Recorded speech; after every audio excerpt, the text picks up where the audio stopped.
And we are live. Okay. There you go. Cool. So, welcome, Heather, to the podcast. I'm really excited to speak with you because you have some very interesting experience, hands on experience, as a fresh graduate going into local government and actually using AI to make change in a very quick way. Um, so, welcome. Um, do you want to maybe give the audience a bit of background on who you are, what you studied, and how you ended up back in India for to do this Yeah, work? yeah. So I graduated from India, one of the premier institutions of India, IIT ISM Dhanbad. And once I graduated, I worked in my local business for like 2 years and then came to Australia to pursue my higher education.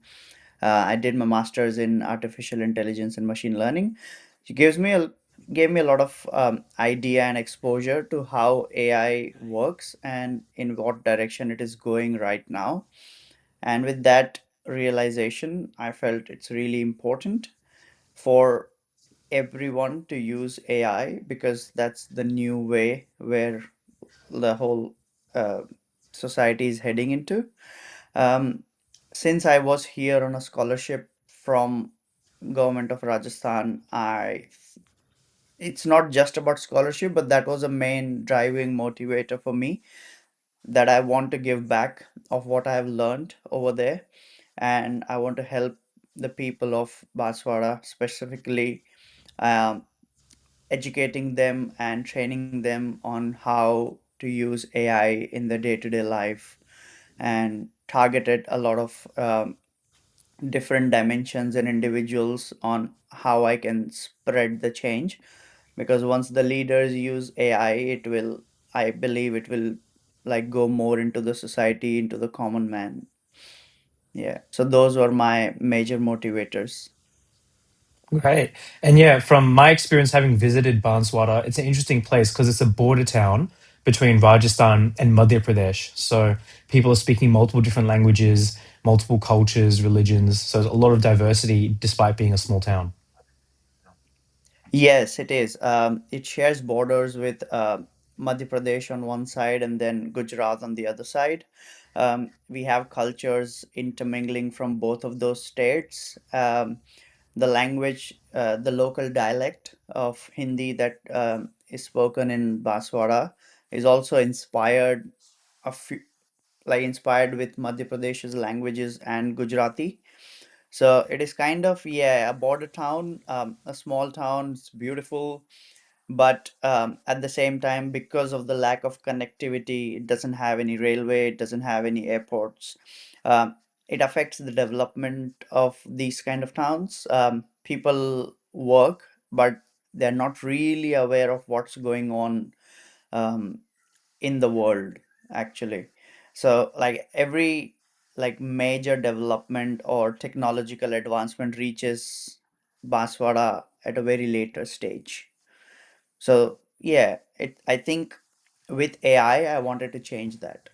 I wanted Baswara to be initiative, like to take the initiative and then to spread its knowledge and work across other districts around it. Amazing. So, yeah, tell me about the story of how you finished your master's in Adelaide and then pretty soon afterwards you just went to India and then you started working on a bunch of these AI projects, working with local government. Um, do you want to maybe we can start with the most interesting and ambitious project, which was you were using AI to help police officers hunt criminals. Yeah, it is not like happened in a jiff that I went to India and I just started working on everything. It started way back when I came here actually. So the story is before I came to Australia, I had 2 to 3 months with me where I was free. I didn't have to do anything. Um, so I met a government official whose name is Piyush Pandya. He was at that time working in the minorities department, but then he had he has a business. He has his own college in Banswara, in a district of Banswara. So the college has a lot of courses, and one of them was science, physics, and he asked me to just share my knowledge since I was good at physics. I went to IIT. I know how to teach. So that's where all of these things started. So for 2 to 3 months, I just taught physics in a really different way to the students of those college. They loved it.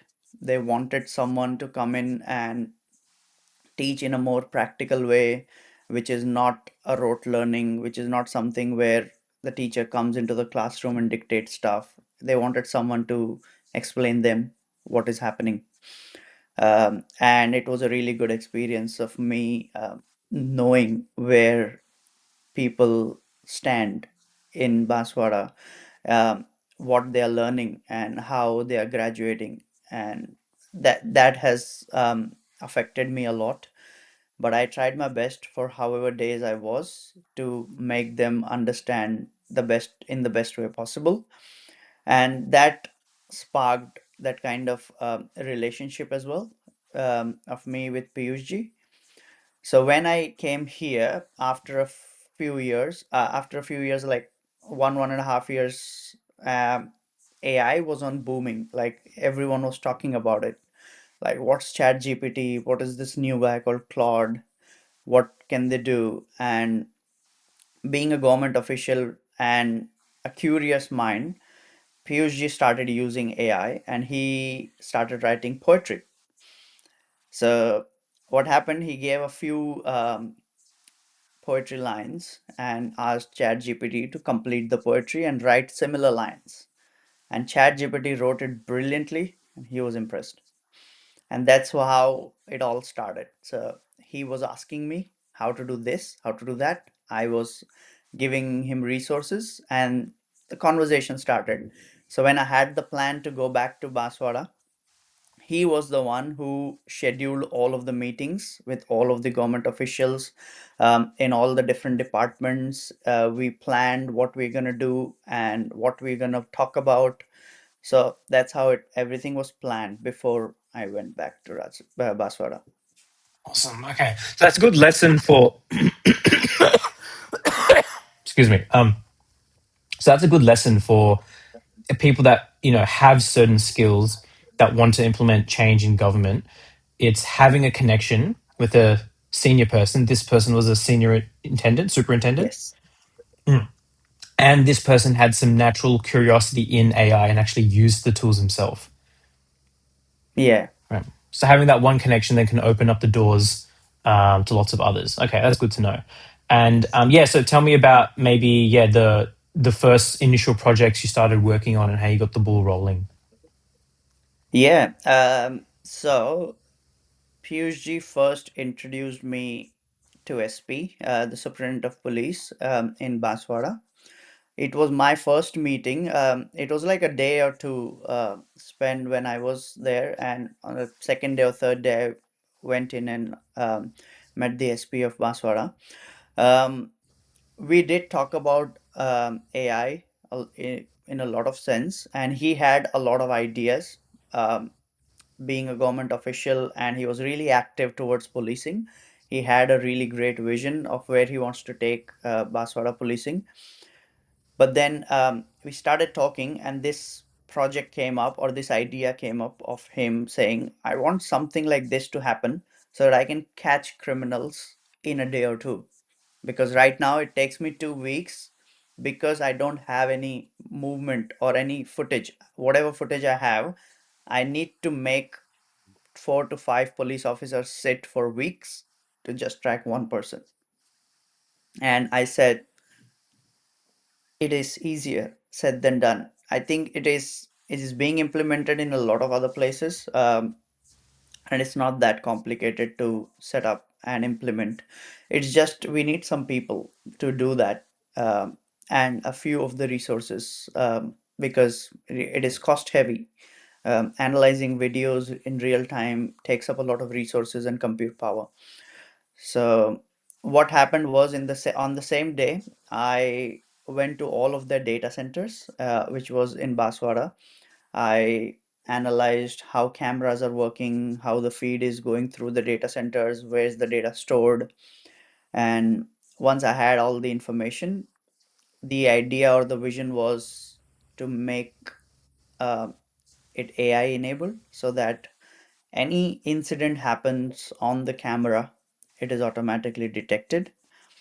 If it is an accident, we can automatically send an ambulance without anybody calling, because in Baswara there is in India in general there is a fear of, if I have to call an ambulance, I will have to go to the police and report the incident, and I'll have to do a lot of other things which people don't want to do. So that was the idea. And let's say there is an offender, we can directly get the license plate integrated to the transport department and get the details of the vehicle, who is the owner, where's the address. Also, like a person, an offender who wants to do a burglary or something in a shop, he first comes in, rotates around the area for a few days to see what, to plan his movements, and then attempts it, and then runs away. So all of those movements, if I can capture, I know what he's thinking, I know where he's going, and I know where he might be staying. Because a lot of times they hide in plain sight. They just lay low in a bus stand or something. So all of those things we talked about, and then I created a proposal, because that was something that takes time and takes resources and people to build. So we couldn't do it at the same time, but I created a proposal which was low cost implementation, in-house built LLM with all of the open source software. Everything stays in India, all of the data stays in the local servers and resources, and it will run in real time. So that was a proposal submitted, and I hope the proposal was also passed on to the Rajasthan government. I hope they take a few steps on it. So yeah, that Amazing. was the whole idea. Brilliant. And so you took existing LLM models to do this kind of video analysis, and then you tweaked it. You did some sort of customization for these conditions of the local sort of Indian market where people have anxiety about approaching police, and certain behaviors that the police know people do. Yes. So what was the idea that I put into the proposal was to use really high level open source LLM and fine tune using the data or the footages that are available to us, so that it understands the context of traffic and everything in Baswara or in any of the districts in India. And then it was a phased approach. So in the first phase, we were only tracking people and objects. So police officer can input a certain kind of description for vehicle or an offender, and then LLM or AI would search through all of the footages for that person. That was first phase. In the next phase, then we can expand it to do license plate recognition. In the next phase, we can expand it to do a kind of awareing, like context awareness. Let's say there is a lot of people in a frame, it will automatically detect that there's something happening, why people are gathering. Something like that can be implemented in the third phase to do all of those things automatically. That was a phased approach. I gave in details of who they need, how they're going to hire those people, and what would be my role. Amazing. And how, given you've got low resource environments, how did you make it cost effective? Yeah. So first thing, we used all of the open source models, which means they are freely available to use and modify according to your own use. Next is the major resource was first hiring people and paying them, and the second was paying for compute or resources or training models and storing in a server.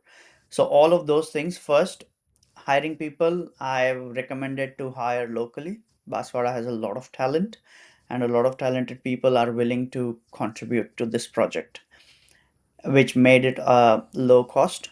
And the second part, I used the compute and resources provided by the government of India. It is called Yotta Shakti Cloud, where they uses Microsoft Azure cloud interface, but then the charges are tenfold lower than what is being charged in US dollars. They were charging in first Indian rupees, and the charge was not based on the credits, it was based on monthly fixed cost, which made it really low cost and effective solution. So depending on our needs, we can change the server cost while training the models and developing the software. We can uh, get in more compute and get in higher cost. Once everything is developed and running, we can then reduce the cost. And it is all charged in Indian rupees and monthly, which made it really streamlined and low cost solution. Awesome. So it's like a lot of the open source models, the infrastructure, the talent is actually all there. It just requires Yeah. you as the glue to Yeah. connect everyone together. Yes. Yes. Yeah, that kind of knowledge is important of what's available. That's how in the first place I got the scholarship, because a lot of people still don't know that the government is giving scholarship for you to go abroad and study. Wow. So a lot of resources are available. We just need to like read about them and ask for it. Brilliant. Yeah. Um, Amazing. Just going through my questions.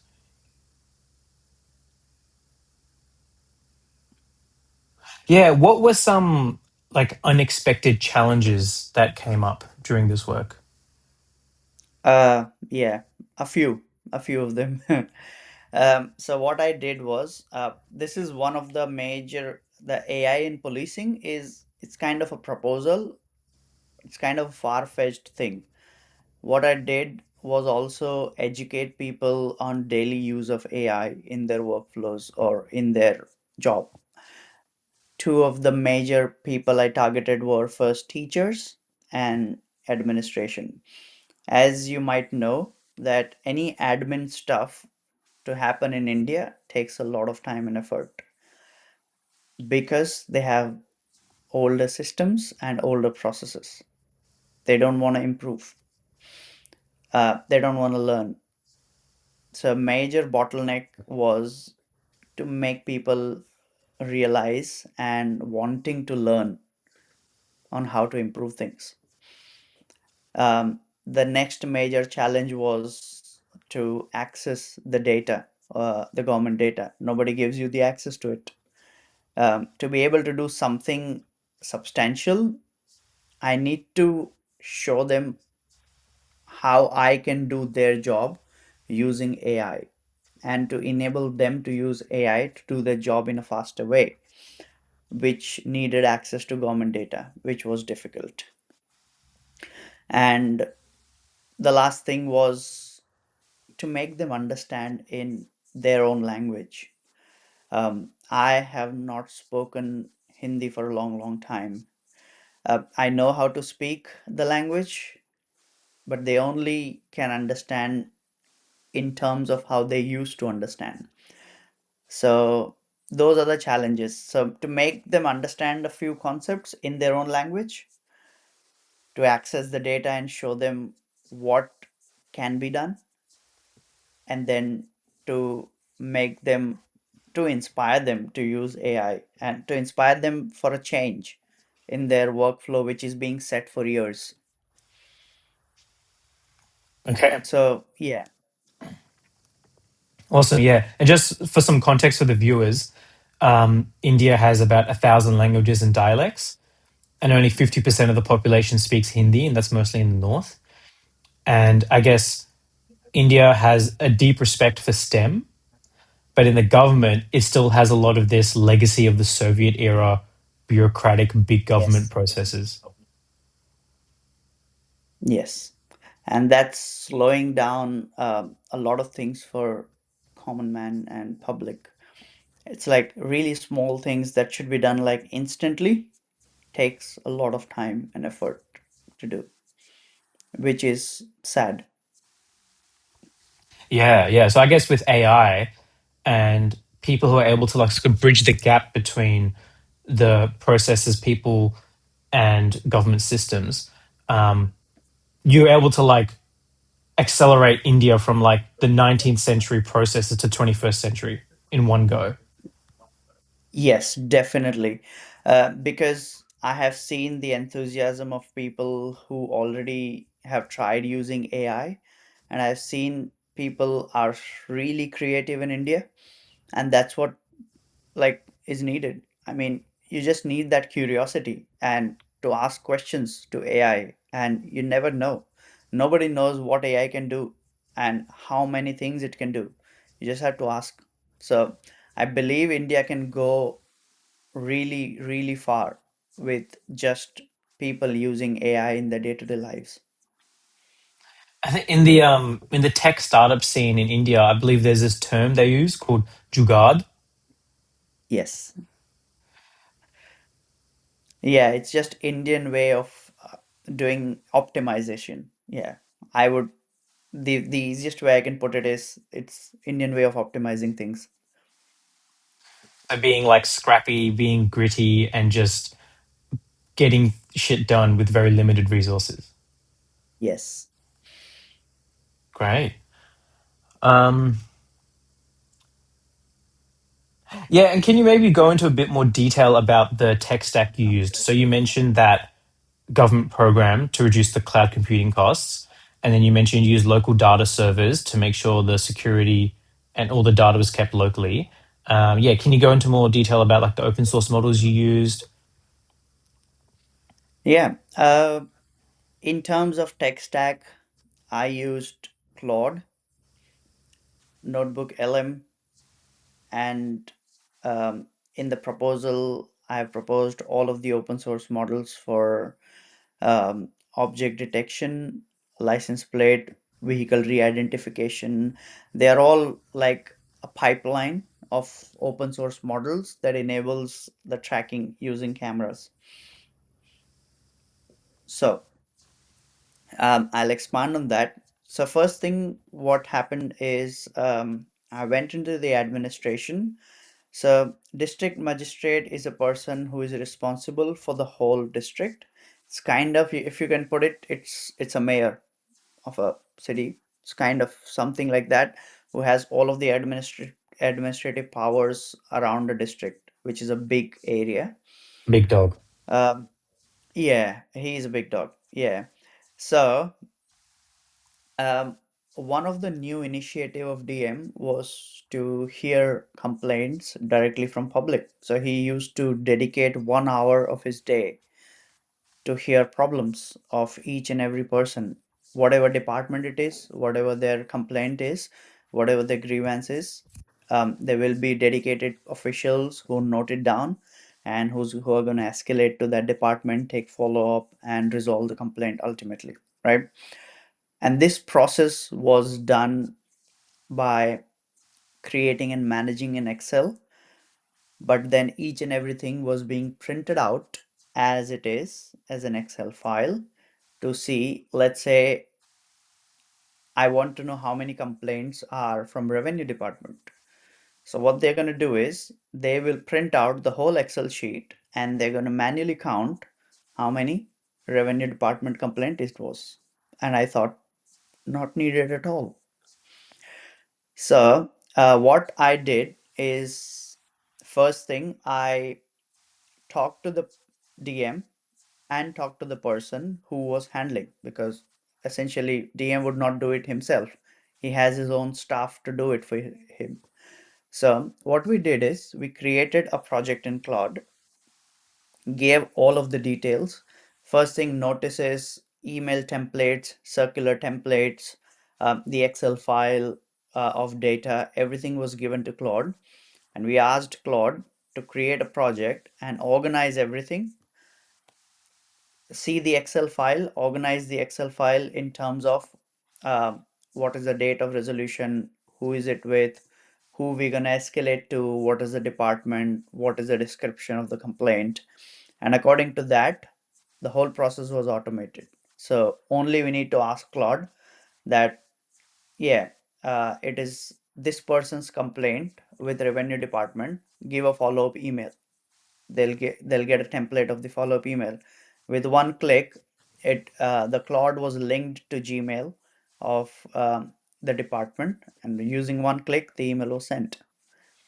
It can also read the email. So let's say there is something there's a follow-up came through from revenue department of a complaint, and I'll ask what is the email about. It'll read, it'll explain you, and it can also create an email for the person who had a grievance and ask send the email to the person saying yes, your grievance has been resolved, or it will take a little bit of time, something like that. All of the updates, and it will automatically update the Excel file. Each new grievance, Claude is going to add the row for it in the Excel. Claude will maintain everything, calendars, Gmail, Excel file, everything automated. Wow. Major issue was people saying this is sensitive government data. How can we put it to Claude? But in terms of, if I talk about Claude, all of the data that we put into Claude are not being used.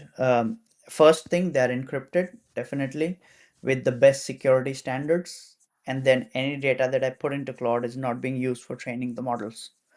It is only used to show you the results, nothing else. So all of the data that you put into Claude, it is secured. Amazing. Yeah, it's really good to know. Because that's probably the number one concern people would have is, oh, is this data private, secure? Yeah.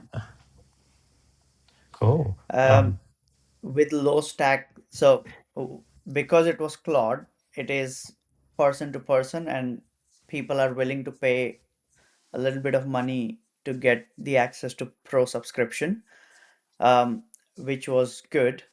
And then I also talked about Notebook LM, which was again free of cost for anyone. And in India, the Google has a policy of giving the topmost tier of Notebook LM or Google One subscription free for 1.5 years. So I enabled all of those things with the people, and I made them realize that they can use top tier models for free and they can practice for 1.5 years, which is a long time. Wow, yeah. So, yeah, rather than trying to get an entire government department on a new system, you go to the individuals that are showing interest. Yes, yes. Great. And if those leaders will use it, then I hope they can push the government to get the enterprise version for everyone to use. And it'll be shared data across, they'll get their own storage, they'll have more usage. The enterprise version is better, but there has to be some kind of person who knows how to work with this, and there has to be certain curiosity, which I think I've started. Yeah. And then in the future, they can be more advanced with their usage, maybe switch to like some lower cost AI or experiment with different tools. Yes, all of those things can happen. Let's say in future we can host our own small AI model in the server, which can answer each and every question for them. But it was in mind, but it is not the first step. So the first step was to start slow, and just to make them understand what the power of AI is at the moment. Right. Um, did you have any people within the government that were um, against using AI, or they were maybe convincing other people not to use it?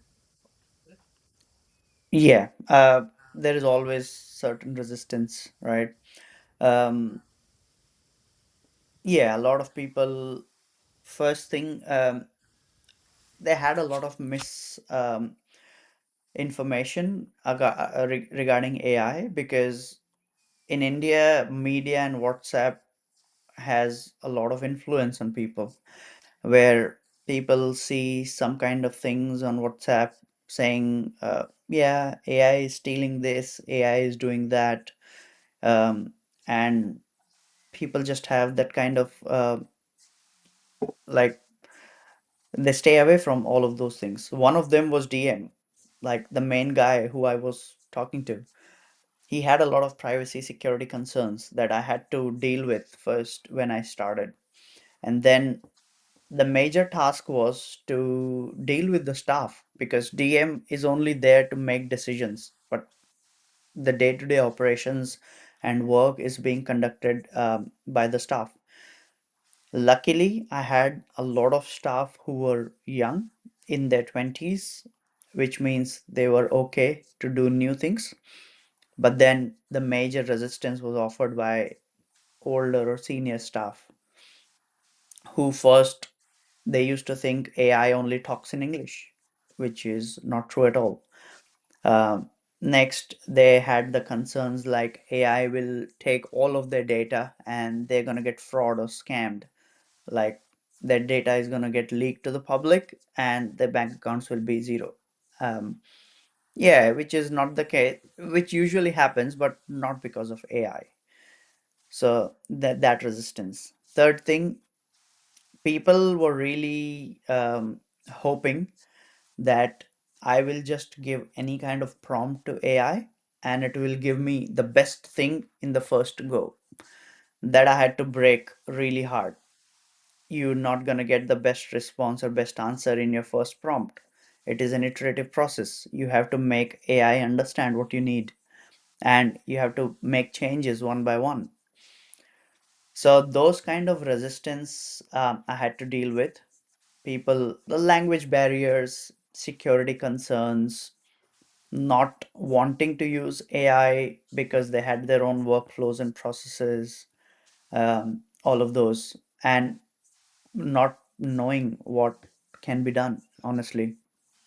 People were just creating and printing out things, and those papers were like just stacking one on top of other, and they had no use. So yeah, a lot of senior people struggle to use it, and they also were not really happy with how things are changing.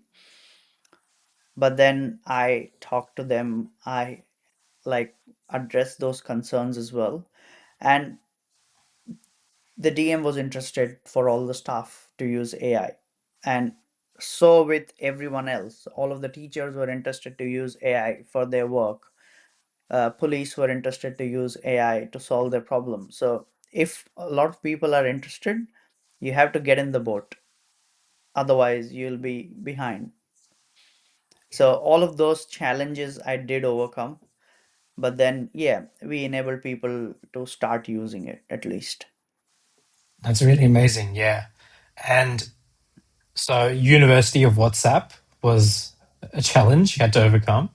Plus, Yes. you had the natural resistance to new technology and change. Yes. So yeah, so you also used the the young people to like they were a bit easier to convince, so that then you could probably Yes. go from there. So it's because of the language barrier. Young people Mm. understood things easily, and then they convinced other people in their own language and dialect on what I am trying to say. Because it makes a lot of difference on who is saying this. Right. So you're what are the language barriers? So you've got you're speaking in Hindi, and they would translate to like Marwari, and then they would someone else would translate to Gujarati. I was speaking in Hindi, but a lot of all of those major information or words were in English, like prompt, Claude, give the prompt, put the files. A lot of things were in English, and they were not able to grasp everything. Plus, they were assuming that you only had to talk in English with Claude, but it's not the case. They had to understand that they can converse and they can ask in Hindi as well, which was a big change for them. And that was a moment when I like heard the ah from them, like wow, what is happening? It is responding in Hindi. So then they realized, once they got the response from Claude in Hindi, then they realized, oh wow, Claude can do this. And that's when they started to understand. Amazing. Because when I was showing examples, I was showing all the examples in English. Yeah. Okay. And how is the output in Hindi? Is it equivalent to the English output? Yeah, it's really good. It's really good. The grammars, the writing, the way of explaining it is actually um, what I would say pure Hindi. Actually, it's really good. Wow. You won't expect it. Right. Yeah, that's excellent. Because even yeah, like a lot of um, the fact that a lot of Indian tech companies are able to have success overseas, I think, is a big part the fact that they have English skills and they're able to, explain their sort of technology. So it probably works the other way around as well. Like you got Yeah. um, to get some market penetration, English helps, but then to like really implement change, you need the other languages. And do you Yes. know, other than Hindi, like, do you know other like major languages that are supported? Yeah, I think a lot of dialogues are supported in major LLMs. So Hindi, and then from India, they also support Gujarati, Punjabi, um, and a lot of southern languages as well. Tamil, Telugu, all of those are supported. Right. So you can converse in those language. You can generate responses in those language. You can ask LLM to write you a letter or anything, any kind of information. You can completely do it using your local language. Amazing. Great. Okay. Well, I'll finish off with one last question. What is one piece of advice you would give to people who have some sort of interest in using technology for social change? Either something you've mentioned already or something you haven't mentioned. One piece of advice is to you should have an intent and keep a pure intent of helping people, and you will find your ways around. It's that easier. I never thought I would go to India. My aim was to go and rest, meet my family. I never thought I would go and drive such a social change. But I had a pure intent that I want to help people. So I found my ways. Everybody would found their own way on how to approach, but provided you should keep your intent. Amazing. Great. Heather, thank you so, so much for your time. Really appreciate your insights and I wish you all the best. Thank you, Faiz, for having me. Take care. Yeah, bye bye.